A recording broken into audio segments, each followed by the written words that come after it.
Hello everybody, welcome back. Today as well we have got you another video. In this video I'll show you how you can simply go ahead and cash out in Monopoly Go. But before that, please do make sure to like our video, subscribe our channel, and yes, without any further delay we'll simply start our video.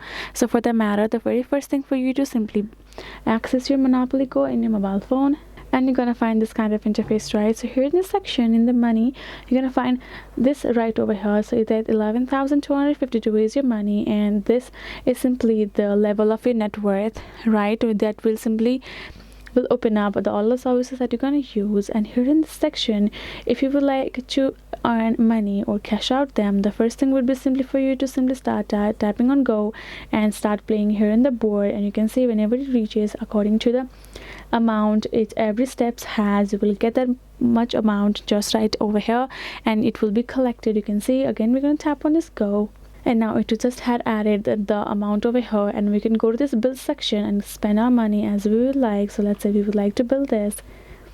Now we have got it, and our money is gonna decrease just right from over here. Now we're gonna go back and simply again start playing, and that's the way we can do it. Other is that if you can see this mega haste right over here, right? If you tap on it here, you're gonna simply be able to play along with some of the events that are available. And if there's some new events you're gonna happen to see here in this Monopoly Go of yours, you can simply go ahead, go to that events and simply play it along. And if you win, you will be able to get however much they have listed as for you to get the money. So the thing is, whenever you earn money here in Monopoly Go, you can use it right there in the game, but you do not have any option for you to cash out and hand in cash option. You can just use that money here in the game to build yourself the buildings and just like level up. So that is simply the way for you to do so. Hope this video was helpful to you all. Thank you so much for watching, and yes, I'll see you guys in our next video.